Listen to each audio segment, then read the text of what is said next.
Bismillahirrahmanirrahim. Assalamualaikum warahmatullahi wabarakatuh.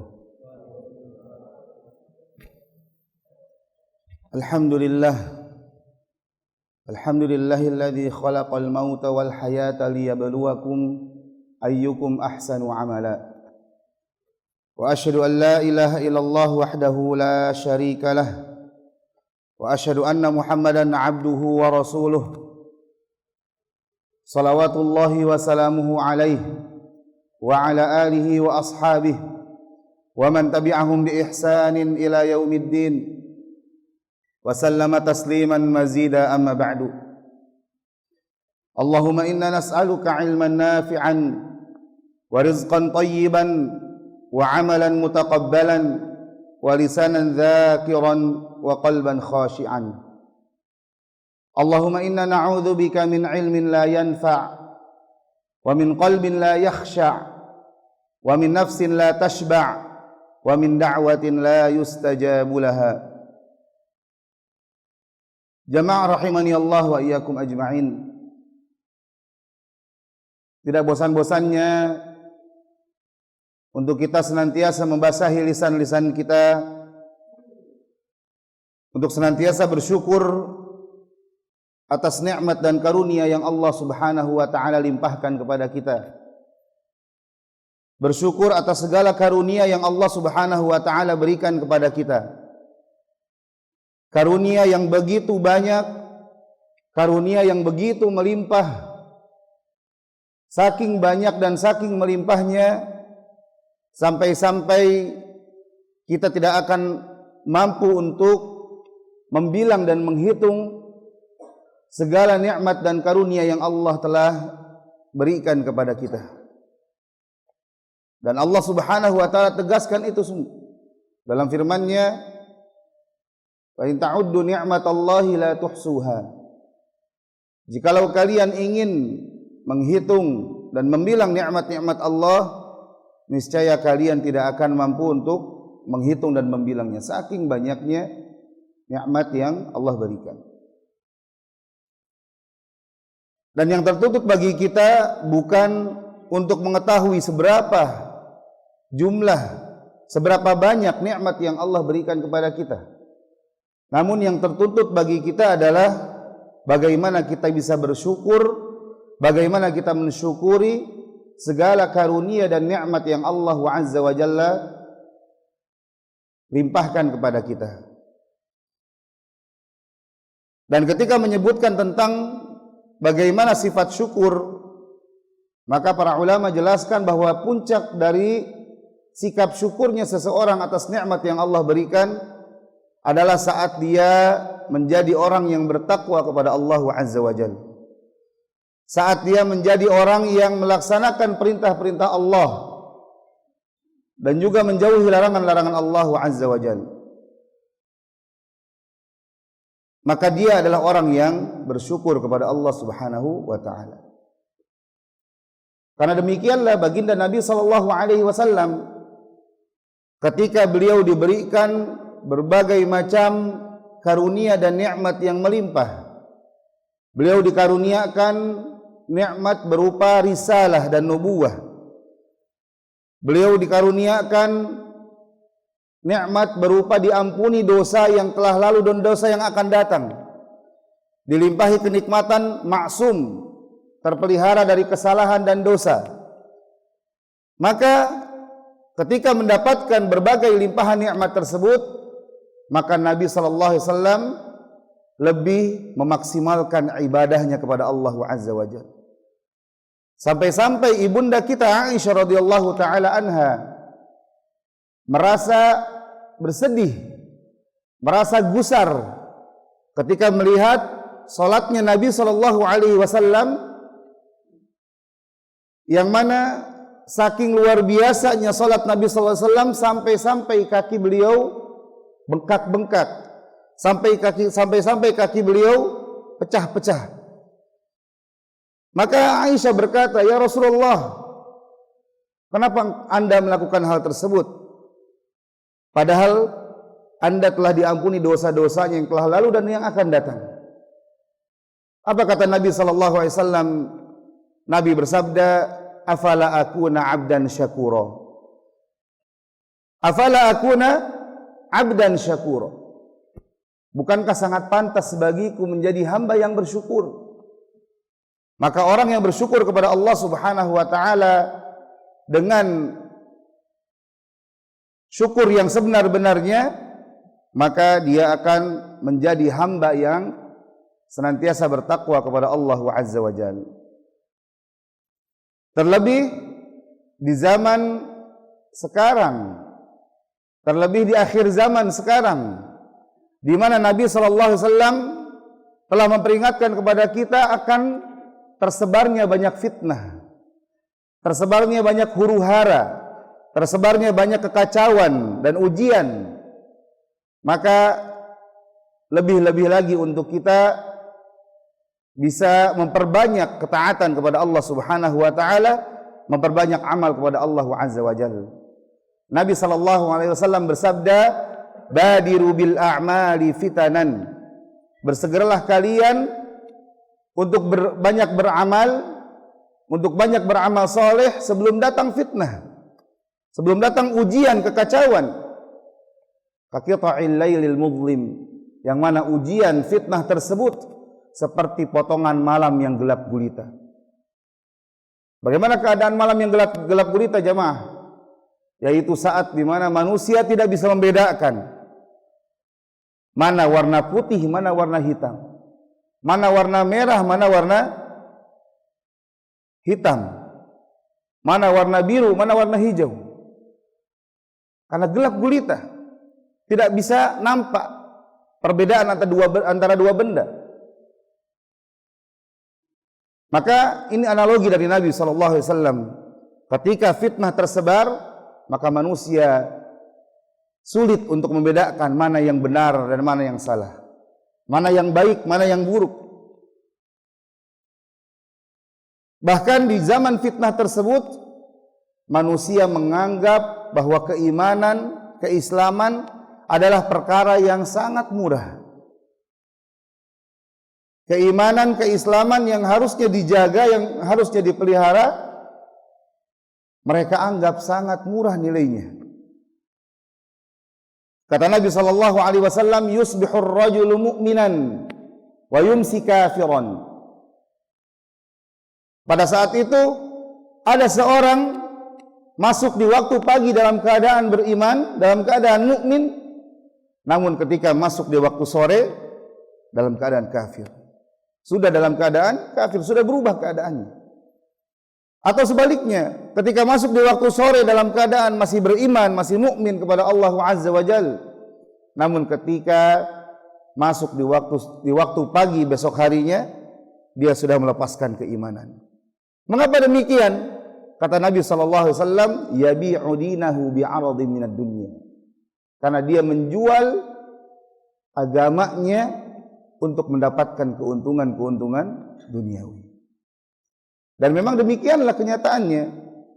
Ketika kita misalkan melihat para public figure yang melepaskan keimanannya, yang murtad, yang keluar dari Islam, maka hampir semua mereka keluar dari Islam, menanggalkan keislamannya karena apa?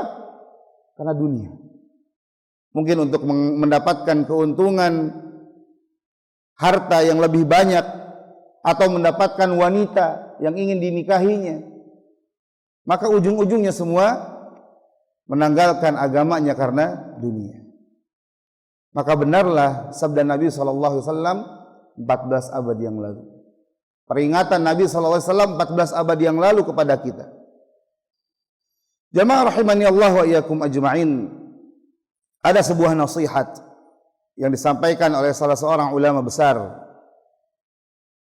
yang bernama Al-Imam Al-Hasan Al-Basri rahimahullahu ta'ala. Nasihatun balighah, nasihat yang sangat luar biasa, nasihat yang apabila kita tanamkan dalam sanubari kita, dalam hati kita, niscaya kalimat yang beliau sampaikan tersebut bisa mengubah cara pandang kita terhadap dunia, bisa mengubah arah tujuan kita menjalani hidup di dunia. Apa kata beliau? Beliau berkata, Ibna Adam, wahai sekalian anak Adam, wahai sekalian manusia, innama anta ayyam. Kalian hanyalah hakikatnya berupa hari-hari saja. Kalian hakikatnya adalah hari-hari yang Allah tetapkan. Fa idza dhahaba yaumun dhahaba ba'duka.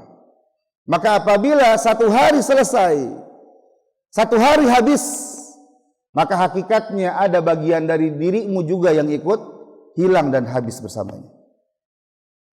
Maka mungkin ada sebagian kita yang di awal kelahirannya Allah Azza wa Jalla tetapkan berusia 20.000 tahun misalkan, 80 tahun, 70 tahun, 60 tahun. Namun ketika hari-hari di dunia ini berakhir, ketika matahari terbenam di ufuk barat, maka sebanyak apapun jatah usia kita, hari tersebut saat habis, maka berkurang pula bagian dari diri kita.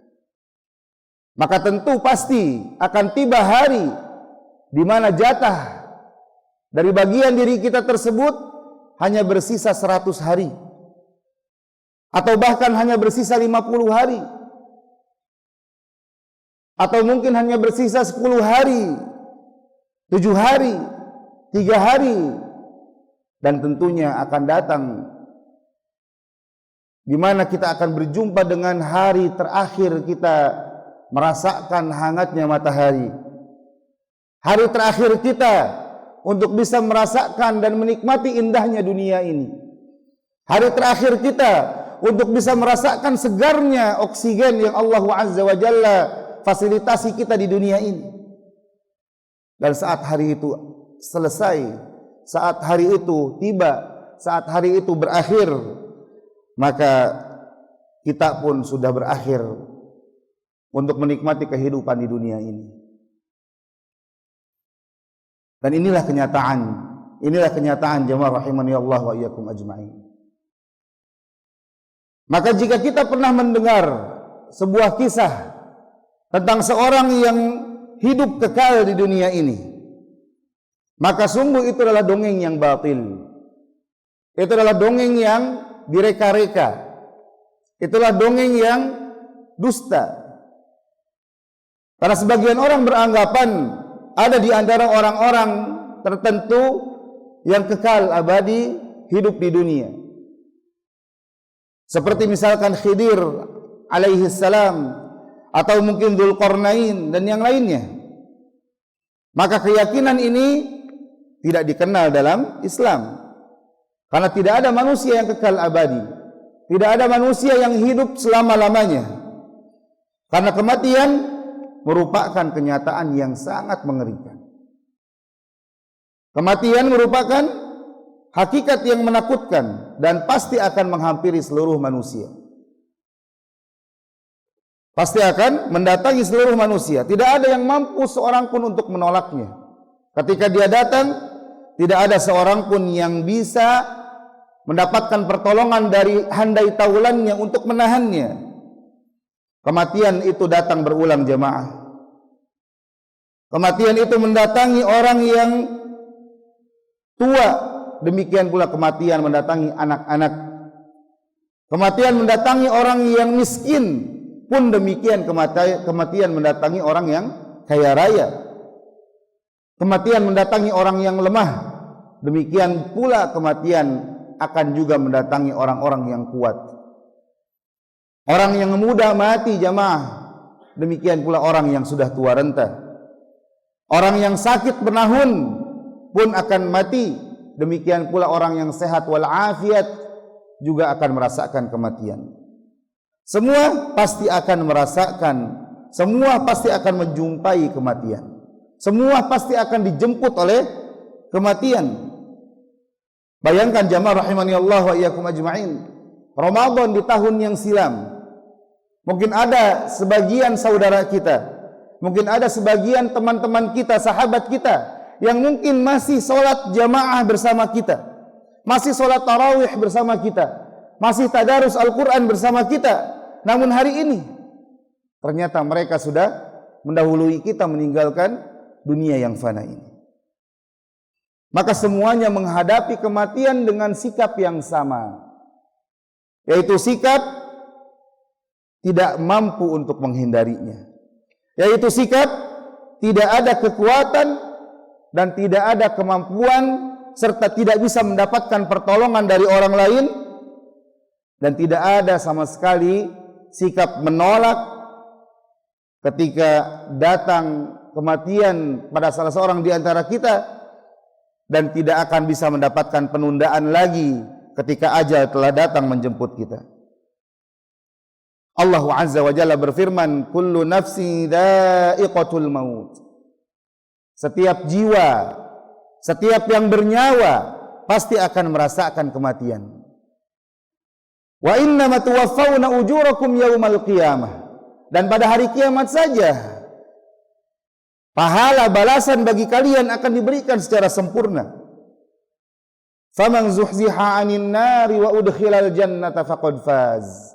Maka barang siapa yang dijauhkan dari neraka, diselamatkan dari neraka dan dimasukkan ke dalam surga, maka sungguh dia adalah orang yang sukses. Sifat orang yang sukses secara hakiki, sifat orang yang sukses dengan sebenar-benarnya sukses adalah ketika seorang melangkahkan kedua kakinya masuk ke dalam surga Allah Azza wa Jalla. Orang yang sukses adalah orang yang selamat dari panasnya api neraka. Faman zuhziha 'anil nari wa udkhilal jannah faqad faz, kata Allah.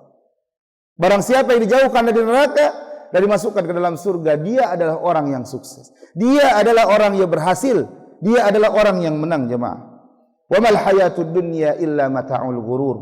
Dan tidaklah kehidupan dunia itu kecuali hanyalah permainan yang memperdayakan, kesenangan yang memperdayakan.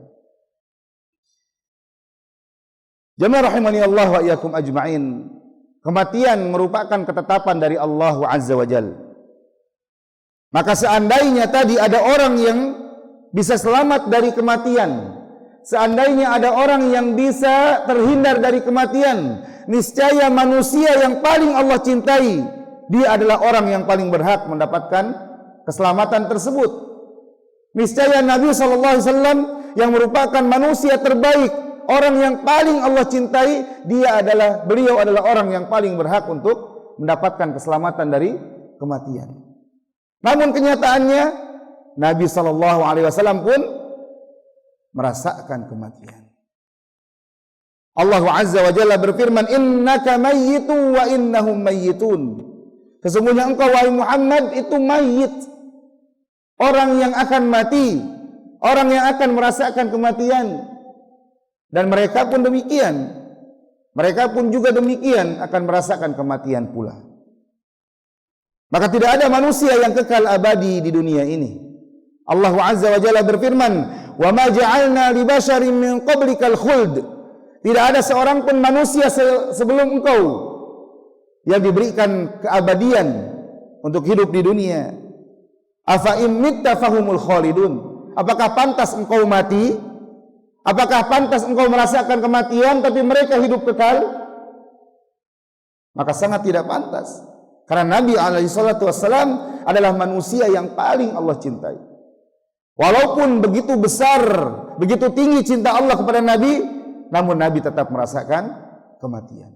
Nabi tetap dijemput oleh kematian. Nabi tetap merasakan perihnya, sakitnya sakaratul maut. Ini Nabi SAW, apalagi kita sebagai manusia biasa. Jamaah sidang salat Jumat rahimani Allah wa iyyakum ajma'in. Oleh karena itu tidak ada seorang pun yang bisa menghindarkan dirinya dari kematian.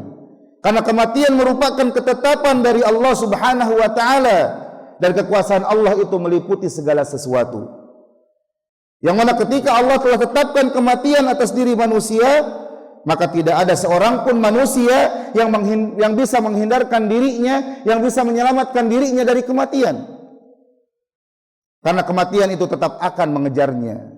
Sekuat apapun kita berupaya untuk menghindarkan diri dari kematian, maka kematian pasti akan mendapati kita. sejauh apapun kita berlari, sekencang apapun kita berlari untuk menghindarkan diri dari kematian, untuk menyelamatkan diri dari kematian, maka kematian pasti akan menjemput kita. Allah Azza wa Jalla berfirman, "Aina ma takunu yudrikumul maut." Dimanapun kalian berada, maka kematian pasti akan mendapati kalian.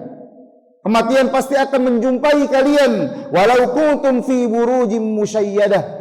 Walaupun kalian sedang bersembunyi di sebuah benteng yang tinggi dan kokoh. Demikian pula Allah Azza wa Jalla berfirman, "Qul innal mauta alladzi tafirruna minhu fa innahu mulaqikum." Katakan wahai Muhammad, sesungguhnya kematian yang kalian terbiasa lari darinya, kematian yang kalian biasa melarikan diri darinya, fa innahu mulaqikum. Maka sesungguhnya kematian itu pasti akan mendapati kalian. Tsumma turadduna ila alimil ghaibi wasyahadah fayunabbi'ukum bima kuntum ta'malun. Maka kalian akan dikembalikan kepada Zat yang Maha mengetahui segala perkara yang nampak maupun tersembunyi, dan saat itu Allah akan berikan kabar kepada kalian tentang segala apa yang telah kalian perbuat di dunia ini. Juga firman Allah Subhanahu wa taala dalam surah Qaf ayat yang ke-19. Allah berfirman, "Wa ja'at sakratul mauti bil haqq." Wajaat sakratul mauti bil haqq, dan datanglah sakaratul maut dengan sebenar-benarnya. Dzalika ma kunta minhu tahid. Itulah kematian yang kalian biasa berlari darinya. Itulah kematian yang kalian biasa melarikan diri darinya, menghindar darinya. Karena kematian, jemaah rahimani Allah wa iyyakum ajma'in, merupakan bukti nyata kekuasaan Allah Azza wa Jalla. Dan siapapun tidak ada yang bisa untuk mengalahkan Allah Azza wa Jalla. Allah berfirman, "Nahnu qaddarna bainakumul maut." Kami telah tetapkan bagi kalian kematian. Wa ma nahnu bimasbuqin, dan kami sama sekali tidak bisa dikalahkan. Kami sama sekali tidak bisa dikalahkan. Bahkan kepada orang-orang yang menyangka bahwa diri mereka tidak dikuasai oleh Allah Subhanahu wa taala, kepada orang-orang yang mengklaim bahwa dirinya tidak dikuasai oleh Allah Subhanahu wa taala, maka Allah menantang mereka. Allah menantang mereka agar mereka mengembalikan nyawa pada seorang yang sedang menghadapi sakaratul maut. Agar mereka mengembalikan nyawa dari orang yang sakaratul maut ke tempat aslinya, ke tempat asalnya. Allah Subhanahu wa taala berfirman, "Falaula idza balaghatil hulqum." Maka mengapa ketika nyawa sudah sampai kerongkongan, keadaan sakaratul maut, jemaah, saat kematian sudah menjemput seseorang, saat nyawa seseorang sudah sampai tenggorokan, wa nahnu wa antum hina idzin tanzurun, dan kalian saat itu sedang memperhatikan, kalian saat itu sedang menyaksikan orang yang sakaratul maut. Wa nahnu aqrabu ilaihi minkum walakin la tubsirun. Dan hakikatnya kami itu lebih dekat kepadanya, namun kalian tidak bisa melihat.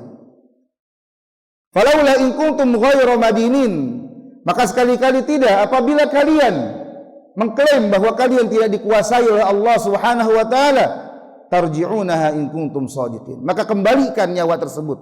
Kembalikan nyawa yang sudah sampai tenggorokan tersebut apabila kalian benar-benar berada di atas kebenaran. Maka jamaah rahimani Allah wa iyyakum ajma'in, manusia tidak akan lepas dari kematian. Bahkan ajal senantiasa meliputi kita sebagai manusia. Ajal senantiasa berada di sekeliling kita. Sebagaimana dalam sebuah hadis riwayat Imam Al-Bukhari yang diriwayatkan dari sahabat yang mulia Abdullah bin Mas'ud radhiyallahu taala anhu, beliau berkata, "Khattan Nabi sallallahu alaihi wasallam khattan murabba'an." Suatu hari Nabi sallallahu alaihi wasallam membuat garis segi 4. Wa khatta khattan fil wasati kharijan minhu. Dan beliau membuat garis di tengahnya keluar dari segi 4 tersebut. Wa khatta khutatan sigharan ila hadha alladhi fil awsat min janibihi alladhi fil awsat. Kemudian beliau membuat garis-garis kecil yang menempel kepada garis yang ada di tengah ini dan di sampingnya yang berada di tengah. Maka beliau bersabda, hadzal insan, ini adalah manusia. Wa hadza ajaluhu muhitun bihi aw qad ahata bihi, dan ini adalah kematian yang telah meliputinya, kematian yang telah mengelilinginya. Wa hadza alladhi huwa kharijun amalu, dan garis-garis yang ada di luar ini adalah angan-angannya, ini adalah cita-citanya. Wa hadzal khutat as-sighar al-a'rad, dan garis-garis kecil ini adalah musibah-musibah. Musibah-musibah yang mengintai kita, musibah-musibah yang mengintai manusia. Fa in akhtahu hadza nahashahu hadza, wa in akhtaahu hadza nahashahu hadza. Maka kalau musibah ini tidak menimpanya, garis kematian ini tidak menimpanya, maka garis kematian yang lain akan menimpanya. Maka manusia hakikatnya, jamaah rahimani Allah wa iyyakum ajma'in, sekuat apapun fisiknya, sesehat apapun dirinya, sesehat apapun jasadnya, maka kematian hakikatnya sedang mengintai kita. Kematian hakikatnya sedang membidik kita. Maka jika demikian, bagaimana mungkin manusia bisa selamat dari kematian? Apalagi kita tahu bahwasanya umur manusia, umur umat Nabi sallallahu alaihi wasallam itu terbatas dan hanya sebentar saja. Maka sungguh orang yang berakal tidak sepantasnya baginya untuk tertipu dengan gemerlapnya dunia, sehingga akhirnya dia pun melupakan bekal untuk kehidupan akhiratnya. Dalam sebuah hadis riwayat Imam Tirmidzi dan Imam Ibnu Majah dari sahabat yang mulia Abu Hurairah radhiyallahu taala anhu, bahwa Rasulullah sallallahu alaihi wasallam bersabda, a'maru ummati ma baina sittina ila sab'in wa aqalluhum man yajuzu dzalika. Umur umatku, jamaah, kata Nabi sallallahu alaihi wasallam, umur umatku itu berkisar hanya antara 60 dan 70 tahun. Dan sangat sedikit sekali orang yang melampaui atau melewati batas tersebut. Maka ini adalah hakikat dari kehidupan yang kita bangga-banggakan. Ini adalah kehidupan, hakikat dari kehidupan yang kita berusaha semaksimal mungkin untuk mendapatkannya. Ini adalah hakikat dari dunia yang kita setiap harinya membanting tulang, memeras keringat, bahkan memeras darah, kaki di kepala, kepala di kaki untuk mengejarnya. Namun ternyata dunia yang kita begitu semangat untuk bisa mendapatkannya, ternyata bisa kita nikmati hanya dalam waktu yang sangat-sangat singkat sekali.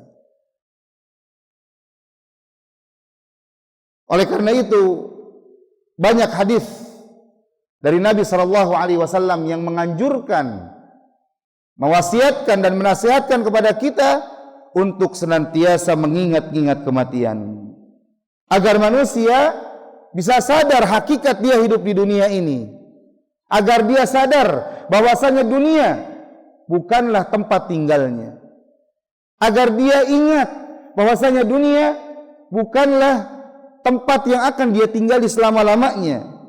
Maka dengan itu dia bisa mempersiapkan perbekalan dengan sebaik-baiknya.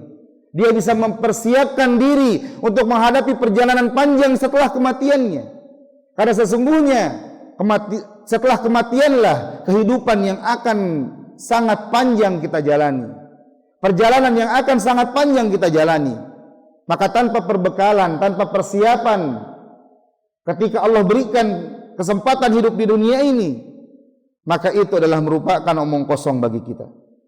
Nabi sallallahu alaihi wasallam dalam hadis riwayat Imam Tirmidzi dan Imam Nasa'i, yang mana hadis ini disahihkan oleh Syekh Al-Albani rahimahullahu taala, disahihkan oleh Al-Imam Ibnu Hibban rahimahullahu taala, yang mana Nabi sallallahu alaihi wasallam bersabda, "Aktsiru dzikra hadhimil ladzat, yakni al-maut." Perbanyaklah oleh kalian mengingat-ingat sang pemutus kenikmatan. Sang pemutus kenikmatan di dunia, yaitu kematian. Dan dalam riwayat At-Tabrani dan Imam Al-Hakim terdapat tambahan, kata Nabi SAW, "Aktsiru dzikra hadhimil ladzat al-maut, fa innahu lam yadhkurhu ahadun fi dhiqin min al-'aish illa wassa'ahu 'alaihi wa la dzakarahu fi si'atin illa dayyaqaha 'alaihi. Perbanyaklah oleh kalian untuk mengingat kematian, pemutus kenikmatan, yaitu kematian. Karena sesungguhnya tidaklah seseorang mengingat-ingat kematian itu di waktu sempit dalam kehidupan dunianya, kecuali mengingat kematian itu bisa melonggarkan kesempitan yang dia rasakan. Dan tidaklah seseorang mengingat-ingatnya di waktu lapang, di waktu luas kehidupannya, kecuali mengingat kematian itu bisa menyempitkan keluasan hidup dari orang tersebut. Maka benarlah nasihat dari seorang ulama besar yang pernah belajar dari para tabi'in, yang mana ulama tersebut berkata, Shumait bin Ajlan rahimahullahu ta'ala, yang mana beliau berkata, man ja'alal mauta nusba 'ainaihi lam yanal bidaiqid dunya wala bisi'atiha. Barang siapa yang menjadikan kematian senantiasa berada di kedua matanya, senantiasa berada di kedua kelopak matanya, maka dia tidak akan peduli dengan sempitnya kehidupan dunia dan juga dengan lapangnya luasnya kehidupan dunia. Karena orang yang banyak mengingat kematian, maka dia pasti akan mempersiapkan diri untuk menghadapi hari yang mengkhawatirkan tersebut.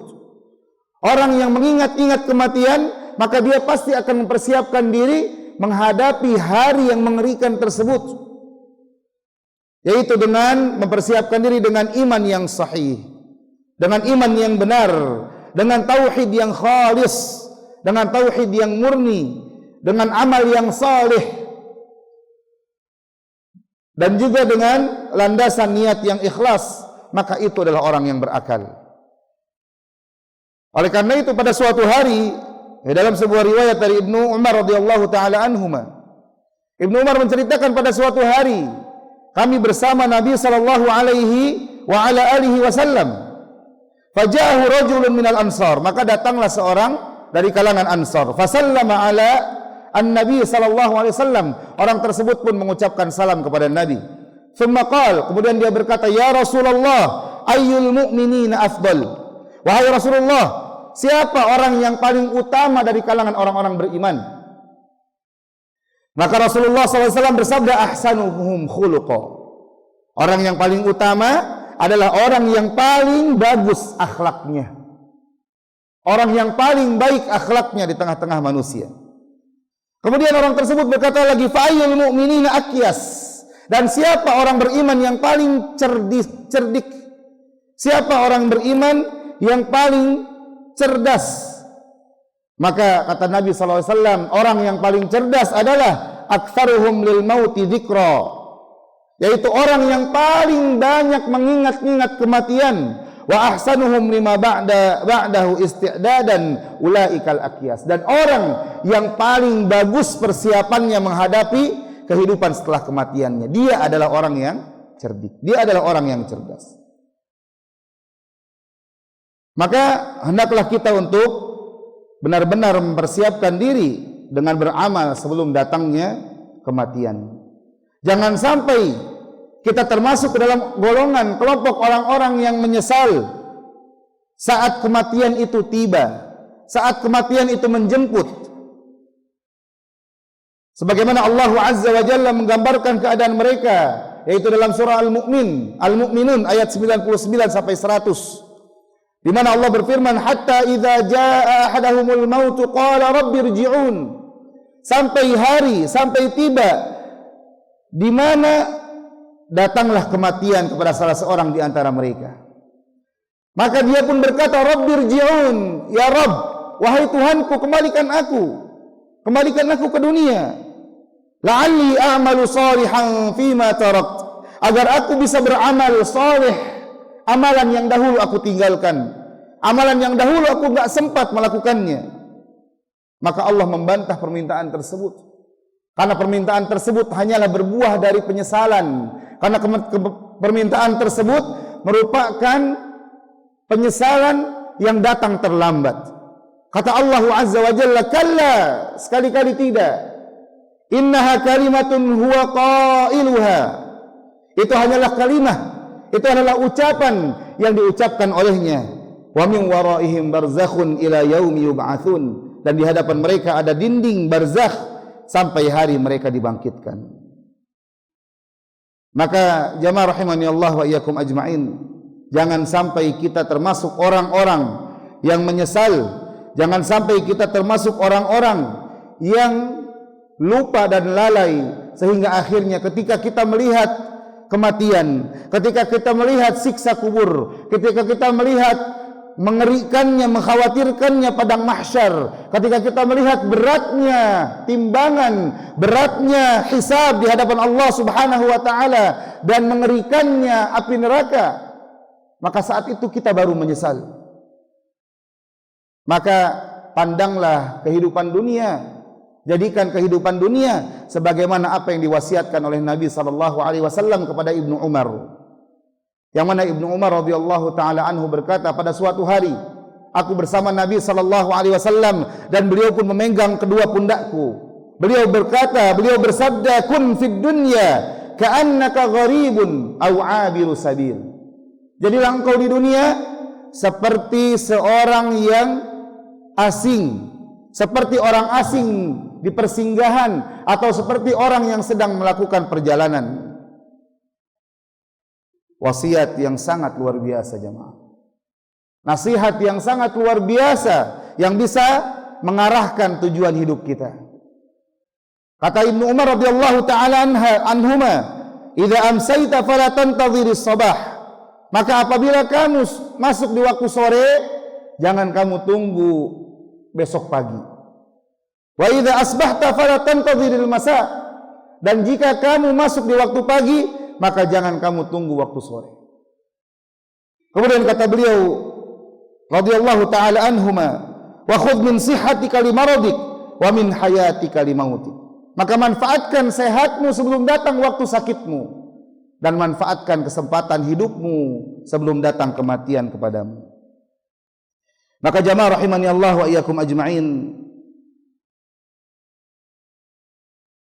semoga wasiat yang disampaikan oleh Nabi sallallahu alaihi wasallam, para sahabat, dan juga dari Allah Subhanahu wa taala dalam firman-firman-Nya bisa menjadi pengingat bagi kita, bisa mengingatkan kita begitu pentingnya, betapa pentingnya persiapan kita untuk menghadapi kematian, yang mana kematian merupakan masalah terbesar yang akan dihadapi seorang insan, di mana sebagaimana ini diriwayatkan oleh Ibnu Majah radhiyallahu rahimahullahu taala dari sahabat yang mulia Al-Barra bin Azib radhiyallahu anhu, yang mana Al-Barra berkata, kunna ma'a Rasulillah sallallahu alaihi wasallam fi janazatin. Dahulu kami pernah bersama Nabi sallallahu alaihi wasallam pada suatu jenazah. Fajalasa ala syafiril qabr, maka beliau pun duduk di tepi kuburan. Fabaka hatta balla thara, maka beliau pun menangis tersendu-sendu. Beliau pun menangis sehingga tanah pun menjadi basah karena air mata beliau. Tsumma qala, maka beliau sallallahu alaihi wasallam pun bersabda, ya ikhwani, wahai saudara-saudaraku, ya ikhwani, limithli hadza fa'iddu. Ya ikhwani, limithli hadza fa'iddu. Wahai saudara-saudaraku, untuk yang semisal dengan ini, kata beliau, untuk hari ini, untuk hari di mana seorang mendapati kematiannya, untuk hari ketika jasad seorang dimasukkan, dibenamkan ke dalam kuburannya, untuk hari tersebutlah persiapkan diri sebaik-baiknya. Perbekali diri dengan perbekalan sebaik-baik perbekalan. Persiapkan diri dengan persiapan terbaik yang bisa kita lakukan. Jamaah rahimani Allah wa iyyakum ajma'in. Ini mungkin sedikit wasiat, sedikit nasihat, juga sedikit pengingat khususnya bagi pembicara dan umumnya bagi jamaah rahimani Allah wa iyyakum ajma'in. Semoga kita semua bisa menjadi termasuk golongan orang-orang yang tidak tertipu dengan manisnya, dengan nikmatnya, dengan indahnya gemerlap dunia, sehingga akhirnya kita lalai dan lupa dari persiapan untuk menghadapi perjalanan panjang, persiapan untuk menghadapi hari-hari terakhir kita hidup di dunia, persiapan untuk menghadapi kehidupan yang hakiki, kehidupan yang sebenar-benarnya, yaitu kehidupan selepas kematian kita. Ini mungkin apa yang bisa kita sampaikan, semoga bermanfaat bagi kita semua. Hadanallahu wa iyyakum ajma'in. Naktafi bihadzal qadar bidu'ai kafaratil majlis. Subhanakallahumma bihamdika asyhadu an la ilaha illa anta astaghfiruka wa atubu ilaik. Wa akhiru da'wana anil hamdulillahi rabbil alamin. Assalamualaikum warahmatullahi wabarakatuh.